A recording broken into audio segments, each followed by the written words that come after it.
Hi hello, ನಾನು ರೆನಿತಾ. Smile please with ಮಿ ರೆನಿತಾ ಚಾನಲ್ಗೆ ಎಲ್ಲರಿಗೂ ಸ್ವಾಗತ. ನಾನು ಈ ದಿನ ನಿಮ್ಮೊಂದಿಗೆ ಒಂದು ಈಸಿ, ಹೆಲ್ದಿ ಆ್ಯಂಡ್ ಟೇಸ್ಟಿಯಾಗಿರುವಂಥ ರೆಸಿಪಿಯನ್ನು ಶೇರ್ ಮಾಡಲಿಕ್ಕೆ ಇಷ್ಟಪಡ್ತೇನೆ. ಅದು ರೆಸಿಪಿ ಯಾವುದು ಹೇಳಿದರೆ, ನಾವಿವತ್ತು ಬೆಂಡೆಕಾಯಿಯನ್ನು ಉಪಯೋಗಿಸಿಕೊಂಡು ಒಂದು ಟೇಸ್ಟಿಯಾದಂಥ ಡಿಫರೆಂಟ್ ರೆಸಿಪಿಯನ್ನು ಟ್ರೈ ಮಾಡುವ. ಸೊ ಈ ರೆಸಿಪಿ ಹೇಗೆ ಮಾಡೋದು, ಎಂತೆಲ್ಲ ಬೇಕಿದಕ್ಕೆ ಅಂತ ಹೇಳುವಂಥದ್ದನ್ನು ನೋಡುವ. ನಾನು ನಿನ್ನೆ ಮೋರಿಂದ ಇದು ಬೆಂಡೆಕಾಯಿ ತಂದದ್ದು 1 kg 23 rupees ಅಷ್ಟೆ. ಸೊ ಮೋರಲ್ಲಿ ಬೆಂಡೆಕಾಯಿ ಒಂದು ತುಂಬ ಸಿಗ್ತದೆ. ಸೊ ಈ ರೆಸಿಪಿಯನ್ನು ಹೇಗೆ ಮಾಡೋದು ಅಂತೇಳಿ ನೋಡುವ. ಓಕೆ,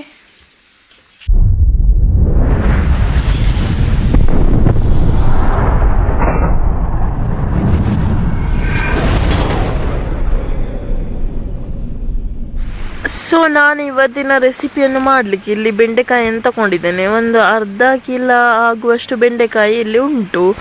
ಮೊದಲಿಗೆ ಎಲ್ಲ ಬೆಂಡೆಕಾಯಿಯನ್ನು ನಾವು ಚಂದ ಮಾಡಿ ಒರೆಸಿಟ್ಕೊಳ್ಬೇಕು. ಒರೆಸಿಟ್ಕೊಂಡು ಅದು ಕ್ಲೀನಾಗಿ ಒರೆಸ್ಕೊಂಡು ಆನಂತರ ಕಟ್ ಮಾಡ್ಕೊಳ್ಬೇಕು. ಆ್ಯಕ್ಚುಲಿ ಮೋರ್ ಸೂಪರ್ ಮಾರ್ಕೆಟಲ್ಲಿ ತುಂಬ ಕಡಿಮೆಗೆ ಸಿಗ್ತದೆ ಬೆಂಡೆಕಾಯಿ. ಇದು ಬೆಂಡೆಕಾಯಿಗೆ ನಾನು 23 ರೂಪಾಯಿ ಕೊಟ್ಟಿದ್ದೆ kgಗೆ ಅಷ್ಟೇ. ಸೊ ಇದು ಒಂದು ನೀಟಾಗಿ ಒರೆಸ್ಕೊಂಡು ಈ ರೀತಿಯಾಗಿ ಕಟ್ ಮಾಡ್ಕೊಳ್ಬೇಕು. ಇದರ ತಲೆ ಭಾಗವನ್ನು ಸಹ ಕಟ್ ಮಾಡಬೇಕು, ಕೆಳಗಡೆ ಸಹ ಹೀಗೆ ಕಟ್ ಮಾಡಿಕೊಂಡು ಮಧ್ಯಕ್ಕೆ ಒಂದು ನೀಟಾಗಿ ಒಂದು ಕಟ್ ಕೊಡಬೇಕು. ಈ ರೀತಿಯಾಗಿ ಕಟ್ ಮಾಡಿಕೊಂಡು ಈಗ ಓಪನ್ ಮಾಡ್ಕೊಳ್ಬೇಕು. ಎಲ್ಲ ಬೆಂಡೆಕಾಯಿಯನ್ನು ಸಹ ಹೀಗೇ ನೀಟಾಗಿ ಒರೆಸಿಕೊಂಡು ಹೀಗೆ ನಾವು ಇವತ್ತು ಮಾಡುವ ರೆಸಿಪಿಗೆ ಹೀಗೇ ಬೆಂಡೆಕಾಯನ್ನು ಕಟ್ ಮಾಡ್ಕೊಳ್ಬೇಕಾಗ್ತದೆ. ಸೊ ಇಡೀ ಹೀಗೆ ಉದ್ದ ಬೆಂಡೆಕಾಯಿಯನ್ನೇ ನಾವು ಯೂಸ್ ಮಾಡ್ತಾ ಇದ್ದೇವೆ ಇವತ್ತಿನ ರೆಸಿಪಿಗೆ. ಈ ರೀತಿಯಾಗಿ ನೀಟಾಗಿ ಎಲ್ಲ ಬೆಂಡೆಕಾಯಿಯನ್ನು ಸಹ ಕಟ್ ಮಾಡ್ಕೊಳ್ಳಿ. ಅದೇ ರೀತಿಯಾಗಿ ನಾನು ಮಸಾಲೆಗೆ ಈಗ ರೆಡಿ ಮಾಡ್ಕೊಳ್ಬೇಕು. ಸೊ ಮಸಾಲೆಯನ್ನು ರೆಡಿ ಮಾಡ್ಕೊಳ್ಳಿಕ್ಕೆ ಮೊದಲಿಗೆ ಒಂದು ನಮಗೆ ಪೌಡರ್ ಮಾಡ್ಕೊಳ್ಳಿಕ್ಕೆ ಉಂಟು. ಅದಕ್ಕೆ ನಾನು ಇಲ್ಲಿ ಪೌಡರ್ ಮಾಡಲಿಕ್ಕೆ ಬೇಕಾದಂಥ ಇಂಗ್ರೀಡಿಯೆಂಟ್ಸನ್ನು ಇಟ್ಟಿದ್ದೇನೆ. ಒಂದು 2 ಚಮಚ ಆಗುವಷ್ಟು ಹುರಿಕಡಲೆ ಬೇಕು, ಒಂದು 2 ಚಮಚ ಆಗುವಷ್ಟು ನೆಲಕಡಲೆ ಬೇಕು ದೊಡ್ಡ ಚಮಚದಲ್ಲಿ.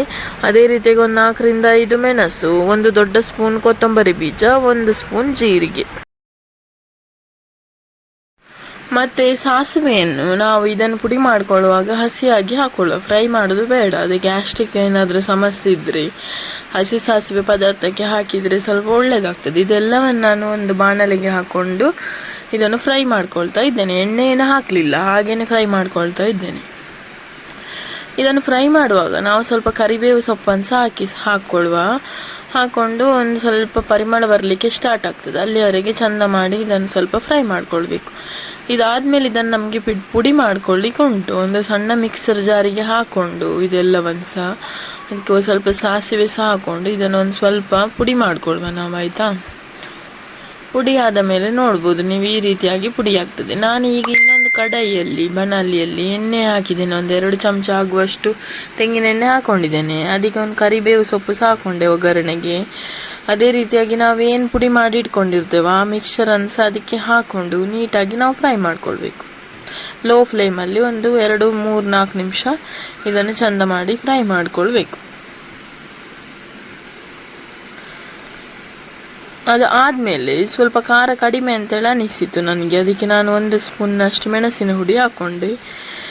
ನೀವು ಸಹ ಹಾಕ್ಕೊಳ್ಬೋದು, ಇಲ್ಲದಿದ್ದರೆ ಒಣ ಮೆಣಸನ್ನು ಪುಡಿ ಮಾಡ್ಕೊಳ್ಳುವಾಗ ಸ್ವಲ್ಪ ಜಾಸ್ತಿ ಹಾಕ್ಕೊಳ್ಬೋದು. ಹೀಗೆ ನೀಟಾಗಿ ಇದನ್ನು ನಾನು ಫ್ರೈ ಮಾಡಿಕೊಂಡೆ ಎಣ್ಣೆಯಲ್ಲಿ. ಲೋ ಫ್ಲೇಮಲ್ಲಿಟ್ಟು ಫ್ರೈ ಮಾಡಿಕೊಂಡೆ. ಈಗ ನಮಗೆ ಒಗ್ಗರಣೆಗೆ ಬೇಕಾಗಿ ಇದಕ್ಕೆ ನಾನು ಒಂದು ದೊಡ್ಡ ನೀರುಳ್ಳಿಯನ್ನು ಹೆಚ್ಚಿಕೊಂಡಿದ್ದೇನೆ. ಇಲ್ಲಿ ಇದು ನೋಡ್ಬೋದು ಮಸಾಲೆ ಹೀಗೆ ಆಗಿದೆ. ಒಂದು ದೊಡ್ಡ ನೀರುಳ್ಳಿ, ಒಂದು ಸ್ವಲ್ಪ ಬೆಳ್ಳುಳ್ಳಿ, ಅದೇ ರೀತಿಯಾಗಿ ಕಾಯಿ ಮೆಣಸು ಇಟ್ಕೊಂಡಿದ್ದೇನೆ ನಾನು. ನೆಕ್ಸ್ಟ್ ಒಂದು ಸ್ವಲ್ಪ ಹುಣಸೆ ಹಣ್ಣಿನ ರಸ ಬೇಕು ನಮಗೆ, ಅದಕ್ಕೆ ನೀರಲ್ಲಿ ನೆನೆಸಿಟ್ಟಿದ್ದೇನೆ. ಸೊ ಈ ಮಿಕ್ಸ್ಚರನ್ನು ನಾವು ತಗೊಳ್ಳುವ ಪುಡಿ ಮಾಡಿದ್ದು. ಇದಕ್ಕೆ ಒಂದು 2 ಸ್ಪೂನ್ನಷ್ಟು ತೆಂಗಿನ ಎಣ್ಣೆ ಹಾಕ್ಕೊಂಡು ಪುನಃ ಒಂದು ಸತಿ ನೀಟಾಗಿ ನಾವು ಮಿಕ್ಸ್ ಮಾಡ್ಕೊಳ್ಬೇಕು. ಈ ರೀತಿಯಾಗಿ ಚಂದ ಮಾಡಿ ಮಿಕ್ಸ್ ಮಾಡಿಕೊಂಡು, ತುಂಬ ಡ್ರೈ ಇತ್ತು ಅದಕ್ಕೆ ನಾನೊಂದು 2 ಚಮಚ ತೆಂಗಿನ ಎಣ್ಣೆ ಹಾಕ್ಕೊಂಡಿದ್ದೆ. ಈಗ ಬೆಂಡೆಕಾಯಿನ ಹೀಗೆ ನಾವು ಫುಲ್ಲು ಓಪನ್ ಮಾಡಿದ್ದೇವೆ ನೋಡಿ. ಇದಕ್ಕೆ ಇದರ ಒಳಗೆ ನಾವು ಮಸಾಲೆಯನ್ನು ಫಿಲ್ ಮಾಡ್ಕೊಳ್ಬೇಕು. ಎಷ್ಟಾಗ್ತದೆ ಅಷ್ಟು ಎಲ್ಲ ಬೆಂಡೆಕಾಯಿನ ಹೀಗೆ ಓಪನ್ ಮಾಡಿ ಅದರ ಒಳಗೆ ಮಸಾಲೆಯನ್ನು ಹೀಗೆ ತುಂಬಿಸ್ಕೊಳ್ಬೇಕು. ನೀಟಾಗಿ ತುಂಬಿಸ್ಕೊಂಡು ಎಲ್ಲದಕ್ಕೆ ಸಹ ಸೇಮ್. ಆಮೇಲೆ ಒಂದು 5-10 ನಿಮಿಷ ಇದನ್ನು ನಾವು ಬಿಟ್ಟು ಬಿಡಬೇಕು. ಒಂದು ಸ್ವಲ್ಪ ಮಸಾಲೆಯನ್ನು ಹೀಗೆ ಹಾಕಿ ಒಂದು 10 ನಿಮಿಷ ಎಲ್ಲದಕ್ಕೆ ಹಾಕಿ ಬಿಟ್ಟು ಬಿಡಬೇಕು.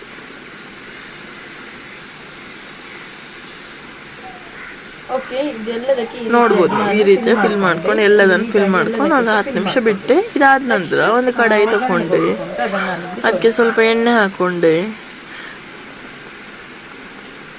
ಆಮೇಲೆ ಒಗ್ಗರಣೆಗೆ ಕಾಯಿ ಮೆಣಸು, ಬೆಳ್ಳುಳ್ಳಿ, ನೀರುಳ್ಳಿ ಹಾಕ್ಕೊಂಡು ನೀಟಾಗಿ ಸ್ವಲ್ಪ ಕಂದು ಬಣ್ಣಕ್ಕೆ ಬರುವವರೆಗೆ ಇದನ್ನು ಫ್ರೈ ಮಾಡ್ಕೊಳ್ಬೇಕು. ನಾನು ನನ್ನ ತಮ್ಮನ ಟಿಫಿನ್ ಬಾಕ್ಸಿಗೋಸ್ಕರ ಇದನ್ನು ರೆಡಿ ಮಾಡ್ತಾ ಇದ್ದೆ. ಸೊ ಅವನಿಗೆ ಡೈಲಿ ಟಿಫಿನ್ ಕೊಡಲಿಕ್ಕೆ ಇರ್ತದೆ. ಸೊ ಅದನ್ನೊಂದೊಂದು ರೆಸಿಪಿ ಮಾಡುವ ಅಂತೇಳಿ ನಾನು ಹಾಗೆ ಯೋಚನೆ ಮಾಡಿ ಇದನ್ನು ನಿಮ್ಮೊಂದಿಗೆ ಹಂಚಿಕೊಳ್ತಾ ಇದ್ದೇನೆ. ಹೀಗೆ ಉಪ್ಪು, ರುಚಿಗೆ ತಕ್ಕಷ್ಟು ಉಪ್ಪು, ಅದೇ ರೀತಿಯಾಗಿ ಸ್ವಲ್ಪ ಅರಶಿನ ಹುಡಿ ಸಹ ಹಾಕ್ಕೊಳ್ಬೇಕು. ನಾವು ಹಾಕ್ಕೊಂಡು ನೀಟಾಗಿ ಒಂದು ಬ್ರೌನ್ ಕಲರ್ ಆಗುವವರೆಗೆ ಇದನ್ನು ಫ್ರೈ ಮಾಡ್ಕೊಳ್ಬೇಕು.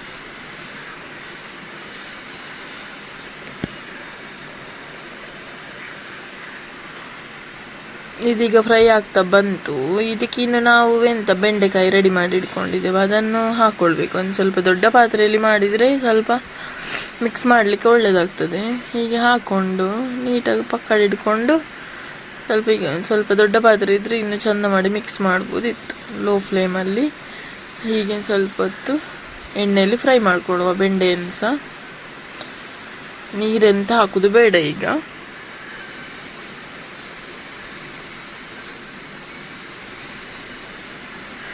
ಎಣ್ಣೆ ಸ್ವಲ್ಪ ಜಾಸ್ತಿ ಬೇಕಿದ್ರೆ ಸಹ ಹಾಕ್ಕೊಳ್ಬೋದು.